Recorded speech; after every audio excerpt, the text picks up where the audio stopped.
अभी तो अध्यक्ष महोदय मैंने बात शुरू नहीं की है, और जिन लोगों को तकलीफ है और जिनको दुख होना चाहिए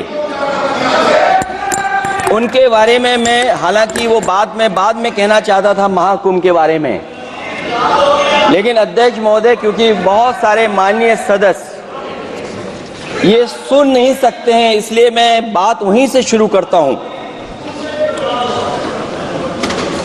आप देश के परम अभिभावक होने के नाते हमारा आपसे अनुरोध है कि जहां सरकार बजट के आंकड़े लगातार दे रही है, और जब मैंने अभिभाषण पढ़ा अध्यक्ष महोदय, बहुत सारे आंकड़े सरकार ने दिए हैं। आंकड़े देने से पहले महाकुंभ में मरने वालों के आंकड़े भी दे दें।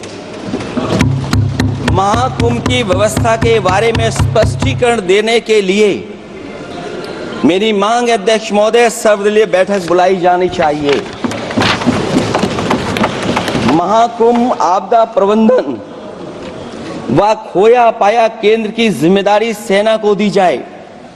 महाकुंभ हादसे के शिकार लोगों की मृत्यु, घायलों का इलाज, दवाइयों, डॉक्टर, भोजन पानी, परिवहन की उपलब्धता का आंकड़ा संसद में पेश किया जाए।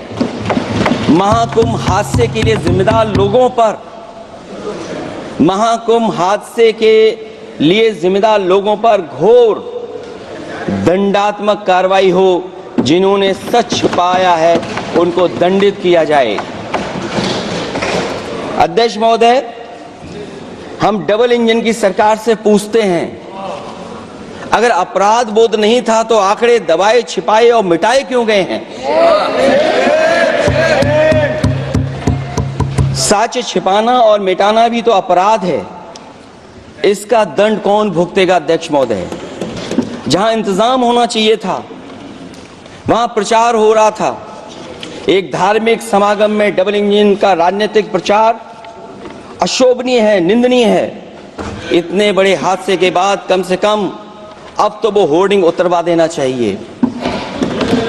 अध्यक्ष महोदय, महाकुंभ की जो तैयारी हुई, जो हम लोगों ने जाना वहां पर, महाकुंभ न केवल 144 साल के लिए ये कहा गया, बल्कि ये भी कहा गया कि पहली बार धरती पर इस तरह का डिजिटल और जो आधुनिक चीजें हैं, टेक्नोलॉजी, उसका इस्तेमाल कर करके महाकुंभ होने जा रहा है।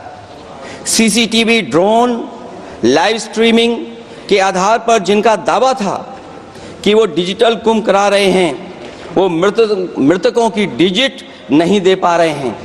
एक तरफ तो जो लोग डिजिटल डिजिटल डिजिटल अध्यक्ष महोदय कहने को थकते नहीं हैं, लेकिन जब कुंभ में इतना बड़ा हादसा हो गया है तो यही सरकार डिजिट नहीं दे पा रही है। हमारे अपने लोग मारे गए हैं, जिसमें परिवार का हर रिश्ता दिवंगत हुआ है। किसी की माता, किसी के पिता, किसी की बहू, किसी की बेटी, किसी का भाई बहन, चाचा चाची, बच्चों के आंकड़े तो अभी तक नदारद हैं। खोया पाया केंद्र ही लोगों को तो नहीं मिल रहा है। जो खोया पाया केंद्र था उसको भी लोग पा नहीं पा रहे, ढूंढ नहीं पा रहे। अध्यक्ष महोदय, कुंभ कोई पहली बार नहीं हो रहा है। कुंभ का आयोजन सदियों से होता आया है। हमारे पौराणिक और हमारे इतिहास के दस्तावेज ये बताते हैं कि समय समय पे जो भी सरकारें रही होंगी, जिसका भी राज रहा होगा अध्यक्ष महोदय, उसने महाकुंभ या इस तरह के कुंभ का आयोजन किया है। एक तरफ तो वो कि जो 144 साल बाद महाकुंभ होने जा रहा है, उसका इतना प्रचार किया, और मैंने तो कई टीवी इंटरव्यूज में, कई समाचार चैनलों पर ये बात सुनने में आई और सुनते रहे हम लोग कि सरकार ने 100 करोड़ लोगों के आने का इंतजाम किया है। और अगर 100 करोड़, अध्यक्ष महोदय, अगर ये बात गलत है तो मैं रिजाइन आपको देना चाहता हूं।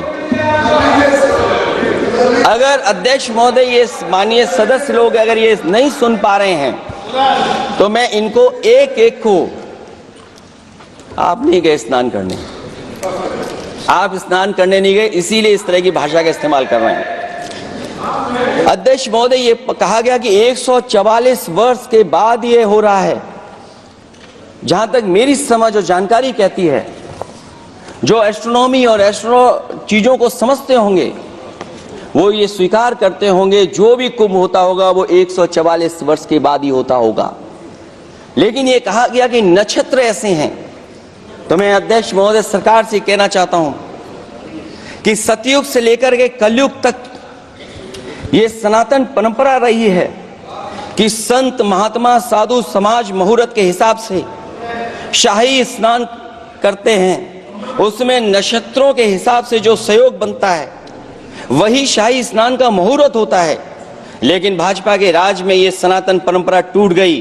पहले सरकार ने संत समाज को शाही स्नान रद्द करने का आदेश दिया, जिससे अनादिकाल की सनातन परंपरा टूटी। और फिर जब देश भर ने ये बात उठी, देश भर में ये बात उठी तो उन्होंने हादसे को छिपाकर फिर से आदेश दिया कि अखाड़े शाही स्नान करने जाएं।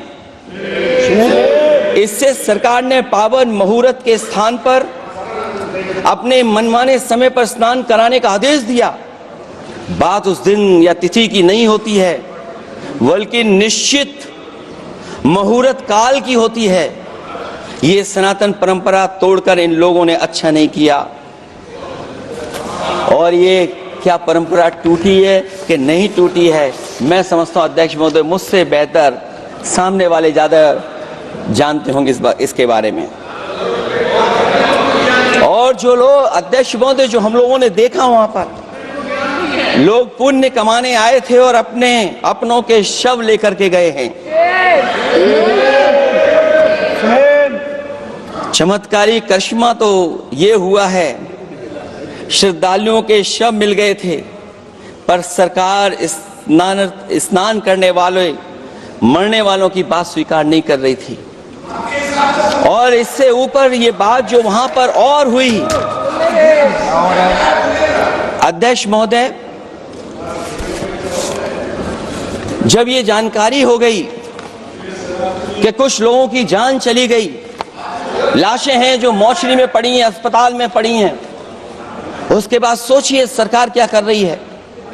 अपने सरकारी हेलीकॉप्टर में फूल भर करके फूलों को डालने का काम किया। सोचिए ये हमारी कहां की सनातन और सनातनी परंपरा है। मैं जानना चाहूंगा सदन के माध्यम से हमारे माननीय सदस्य बताएं कि जहां लाशें पड़ी रही हों, न जाने कितनी चप्पलें पड़ी थीं, न जाने कितनी चप्पलें पड़ी थीं, न जाने कितने कपड़े पड़े थे, महिलाओं की साड़ियां थी, कपड़े थे, लेकिन उनको कैसे उठाया गया? उन सबको उठाया गया जेसीबी मशीन से, ट्रैक्टर की ट्रॉली से। उनसे उठा करके कहां फेंका कोई नहीं जानता, लेकिन जब उनको लगा कि वहां से बदबू आ रही है तो यही सरकार के लोग छिपाने लगे हैं। यही आपका महाकुंभ का आयोजन था। और हर बात को छिपाने के लिए न केवल ये लोग मीडिया का सहारा ले रहे हैं, मीडिया का सहारा लेते लेते सुनने में आया है कुछ दबाव और कुछ स्वीटनर भी दिए जा रहे हैं जिससे उनकी खबरें बाहर ना आ जाएं। और अगर अध्यक्ष मोदी ये बात सब गलत है मेरी, अगर ये बात सब गलत मैं कह रहा हूं, तो अभी तो नेता सदन को अभी भाषण देना है। और मैं ये बात और कहना चाहता हूं, आप अपने तरफ से जानकारी कर लीजिएगा। हमारे उत्तर प्रदेश के मुख्यमंत्री जी ने शोक नहीं प्रकट किया था। जब देश की राष्ट्रपति और प्रधानमंत्री जी ने शोक प्रकट किया, उसके बाद 17 घंटे बाद सरकार ने स्वीकार किया। अध्यक्ष मोदी, ये वो लोग हैं जो आज भी कोई सच्चाई स्वीकार नहीं कर सकते। इनका रास्ता क्या है मैं नहीं जानता हूं, कहां ले जाना चाहते हैं। लेकिन जब अध्यक्ष महोदय मैंने अभिभाषण पढ़ा है, राष्ट्रपति महोदया का, तो वही पुरानी बातें कि 12 करोड़ शौचालय बन गए हैं, 10 करोड़ गैस कनेक्शन हो गए हैं, 80 करोड़ लोगों को राशन दिया जा रहा है, 25 करोड़ लोगों को मिडिल क्लास में शामिल कर दिया गया, न्यू मिडिल क्लास में शामिल कर दिया गया। 80 और 85 को अगर हम जोड़ दें अध्यक्ष महोदय 105 करोड़ हो गए। बच्चों को और जोड़ दें तो सरकार अध्यक्ष महोदय किसके लिए काम कर रही है, किसके लिए काम कर रही है? अगर 80 को राशन दें, 25 को न्यू मिडिल क्लास में जोड़ दें, 105 करोड़ हो गए। और जो बाकी बचे हमारे देश की आबादी जिसको 140 करोड़ बता रहे हैं, उसमें कम से कम बच्चे कुछ तो संख्या होगी, आधी आबादी की संख्या होगी। अगर उसको हम बाहर निकालें तो आगे आज सरकार किसके लिए काम कर रही है? वही बात पुरानी सुनने को मिलती है कि राष्ट्रीय मिलिट्री स्कूल बन गए हैं, राष्ट्रीय मिलिट्री स्कूल जिनमें बालिकाओं की भर्ती शुरू हो गई है। अध्यक्ष महोदय ये एक बता दें जो नया इन्होंने 10 साल के अंदर राष्ट्रीय मिलिट्री स्कूल खोला हो। और कंफ्यूज मत होना, राष्ट्रीय मिलिट्री स्कूल कौन से होते हैं, सैनिक स्कूल कौन से होते हैं, ये कंफ्यूज मत होना। 10 साल में सोचिए अध्यक्ष महोदय, एक भी नया राष्ट्रीय मिलिट्री स्कूल नहीं खोला है। अगर खोला हो तो सरकार जरूर बताए। जो लोग कहते हैं हम ईज ऑफ डूइंग रिसर्च कर रहे हैं, अध्यक्ष महोदय इनकी ईज ऑफ डूइंग रिसर्च हमने देखी है। इनकी ईज ऑफ डूइंग रिसर्च अपनी इमेज चमकाने के लिए और दूसरे की इमेज बर्बाद करने के लिए ईज ऑफ डूइंग रिसर्च चल रही है।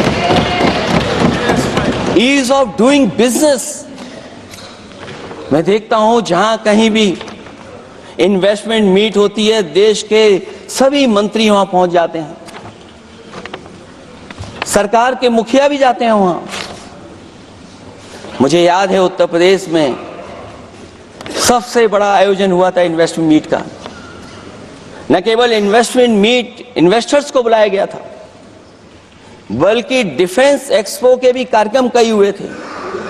और अध्यक्ष महोदय भरोसा ये दिलाया गया था कि जो MOU हो रहे हैं 40 लाख करोड़ के, उसको जमीन पर उतार लिया जाएगा।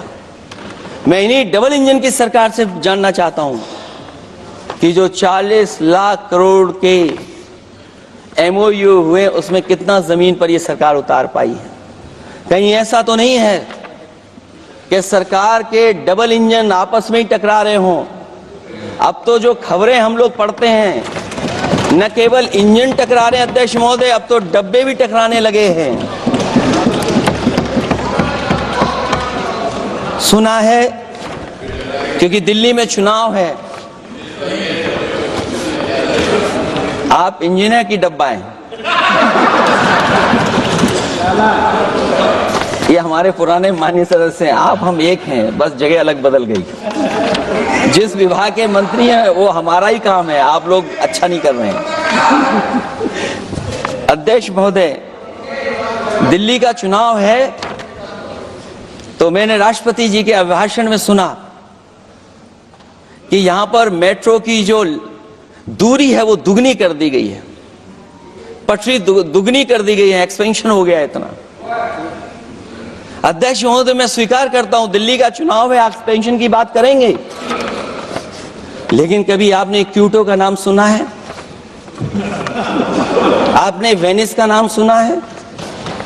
मैं अध्यक्ष महोदय आपके माध्यम से, जिसको क्यूटो बनाने के लिए सपना देखा गया था, 10 साल पूरे हो गए हैं, अभी तक वहां पर मेट्रो की शुरुआत नहीं कर पाए हैं। और अध्यक्ष महोदय, मैं ये बात इसलिए कह रहा हूं, अध्यक्ष महोदय मैं इसलिए बात कह रहा हूं कि जिस समय समाजवादी सरकार थी, जितनी भी मेट्रो आज यूपी में चल रही हैं, सब की सब समाजवादियों की देन है, एक भी आपकी देन नहीं है। और इस समय पर मैं याद करना चाहता हूं, उस समय देश के प्रधानमंत्री मनमोहन सिंह जी को जब मैं पहली बार मुख्यमंत्री बनकर के उनसे मिलने गया था, मैं बहुत सारे उनके काम उत्तर प्रदेश के लेकर के गया था।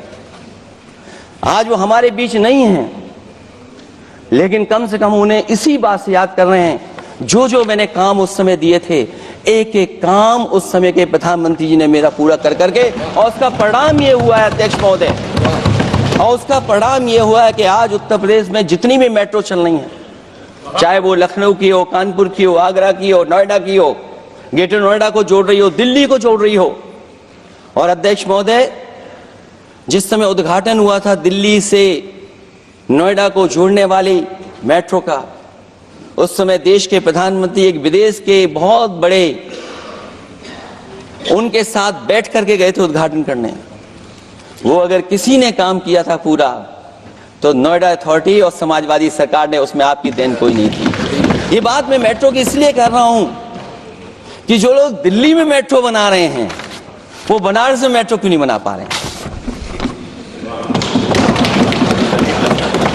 और दिल्ली का विकास अपने आप हो जाएगा, बस ये जो भारतीय जनता पार्टी की दिल्ली वाली सरकार है वो हस्तक्षेप करना बंद कर दे।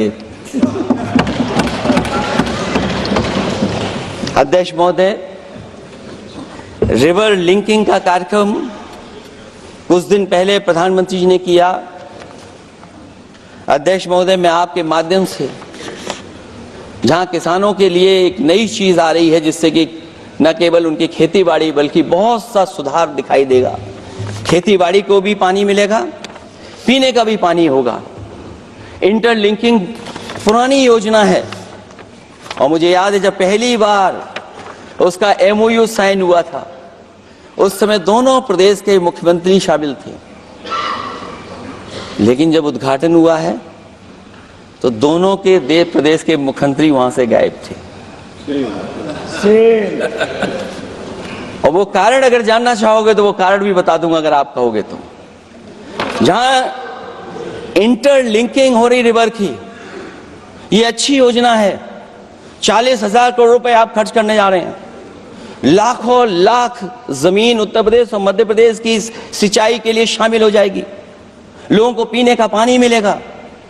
लेकिन जिनकी जमीन जाएगी, उन किसानों को, गरीबों को क्या सरकार मदद कर रही है? लैंड एक्विजिशन मैंने भी की एक समय पर, और मुझे याद है अध्यक्ष महोदय, जब मैंने लैंड एक्विजिशन किया था, उसमें भारत का ये लैंड एक्विजिशन एक्ट नहीं आया था। मैंने किसानों से बातचीत की थी और किसानों से समझाया कि ये योजना से, परियोजना से क्या लाभ होने जा रहा है। वहां के किसान तैयार हो गए, और उसका परिणाम ये था कि 21 महीने में देश का सबसे बेहतरीन एक्सप्रेसवे और जमीन एक्वायर कर करके हम लोगों ने बना करके दिखा दिया। और जब उद्घाटन हुआ था तो उसमें भारतीय वायुसेना के विमान सुखोई और मिराज को उतार करके हम लोगों ने उद्घाटन किया था उसका। ये बात मैं इसलिए बता रहा हूं, जिस हाईवे पर देश के प्रधानमंत्री उतरे थे और उद्घाटन के बाद प्रधानमंत्री जी के पीछे पीछे कोई चल करके आया था, वो हाईवे भी अगर किसी ने डिजाइन किया था तो समाजवादी सरकार का डिजाइन था, वो भारतीय जनता पार्टी का डिजाइन नहीं था। और अगर इनका डिजाइन होता तो उत्तर प्रदेश में कोई नया हाईवे ऐसा बना करके दिखाएं जिससे हवाई जहाज उतर जाए। नहीं तो मैं मानूंगा कि आप जो कह रहे हैं कि आधुनिक इंफ्रास्ट्रक्चर बनाना चाहते हैं, आपकी परिभाषा क्या है आधुनिक इंफ्रास्ट्रक्चर की? और ये बात में जो इतनी घुमा फिरा के कह रहा हूं, वो बात में लौट करके उसी पे जा रहा हूं अध्यक्ष महोदय। अगर 40,000 करोड़ की योजना बनी है रिवर इंटरलिंकिंग की, तो जिन किसानों की, जिन गरीबों की जमीन जा रही है, उन किसानों को आप सही तरीके से मुआवजा, मदद उनकी क्यों नहीं कर रहे हो आप? अध्यक्ष महोदय, मैं इस अभिभाषण के माध्यम से जब सदन में जवाब आए तो उन किसानों की मदद होनी चाहिए। वो किसानों के पास कुछ नहीं है। उसके बाद आपका जो पैकेज है, आपका पैकेज पता नहीं क्यों कंजूस बनाता है कोई, आपका पैकेज कंजूस बनाता है कोई। कम से कम आपका दिल बड़ा होना चाहिए, और इतना बड़ा दिल हो कि किसान खुशहाली के रास्ते बजाए। आपने किसानों की आय दोगुनी नहीं की, आप आय दोगुनी नहीं कर पाए हैं। कम से कम उन्हें वो मदद करने का काम करें। इसमें अध्यक्ष महोदय, मैं राष्ट्रपति जी के अभिभाषण पर पढ़ रहा था कि सोलर को लेकर के और रूफ टॉप सोलर एनर्जी को स्कीम को लेकर के बहुत बड़ी योजना और कई हजार करोड़ रुपए सरकार खर्च कर रही है। मुझे याद है जब देश के राष्ट्रपति कलाम साहब थे, उन्होंने एक प्रेजेंटेशन किया था सरकार के सामने, और प्रेजेंटेशन के बाद मैंने उनसे निवेदन किया कि अगर ये योजना मैं कर दूं तो आप क्या उद्घाटन करने आएंगे। उन्होंने कहा कि अगर ये आप कार्य योजना लागू कर देंगे तो उद्घाटन करने भी मैं आऊंगा। अध्यक्ष महोदय, उस दिन आंधी तूफान था, टेंट बिल्कुल उड़ गया था, इतना शायद पानी और बिजली का चमकना इतना था कि मैंने खुद रिक्वेस्ट की थी उनसे कि आप मत आइए, फिर कभी हम लोग कार्यक्रम कर लेंगे। लेकिन वो कार्यक्रम में आए, उन्होंने उद्घाटन किया। और अध्यक्ष महोदय, जो लोग कह रहे हैं 40,000 करोड़ की रूफटॉप स्कीम लाए सोलर की, जो मिनी ग्रिड बना करके पूरे के पूरे गांव को हम लोगों ने फ्री बिजली दी थी, फ्री बिजली उनको मिलती थी 24 घंटे, उनकी चक्की चलती थी, उनका सिंचाई का पानी का इंतजाम होता था। जब तक समाजवादी सरकार रही तब तक वो योजना चलती रही, और जैसे ही समाजवादी सरकार गई, इन्हीं के लोगों ने उसका मेंटेनेंस रोक दिया। न केवल उस गांव का जिसका राष्ट्रपति रहे उन्होंने उद्घाटन किया, बल्कि और जितनी भी सोलर की स्कीम चल रही थी, लोहिया आवास में जहां सोलर स्कीम के माध्यम से हम लोग गरीब को सोलर पैनल के माध्यम से उनको बिजली दे रहे थे, फ्री बिजली, उन सब योजनाओं को इन्होंने बंद करने का काम किया है। सोचिए, ये वो लोग हैं जो इंफ्रास्ट्रक्चर बनाना चाहते हैं। अध्यक्ष महोदय, चीन के सवाल को लेकर के कांग्रेस पार्टी के भी कुछ विचार हैं, हमारे भारतीय जनता पार्टी के लोगों के भी विचार हैं। सच्चाई ये सदन और ये देश भी जानता है, एक समय पर हम लोगों ने बहुत लाखों लाख किलोमीटर की जमीन, लाखों लाख एकड़ की जमीन हम लोगों ने खोई, और अब उसी रास्ते पर भारतीय जनता पार्टी चल रही है। अध्यक्ष महोदय, सवाल यह है, जमीन खोने के साथ साथ भारतीय जनता पार्टी स्वीकार नहीं कर रही है कि जमीन चीन ने कब्जा की है। और ये बात अगर हम लोग कह रहे हैं तो जो अखबारों में खबरें निकलती हैं, टीवी पे कभी कभी खबरें आती हैं, अध्यक्ष महोदय सरकार को कहिए कि ऐसे चैनल, ऐसे अखबारों पे FIR लिखा कर उन्हें जेल भेज दो। क्योंकि कुंभ की जो खबर चलाना चाहते थे, कुंभ की जो खबर देना चाहते थे, उन कुछ साथियों पे आपने FIR लिखा दी है।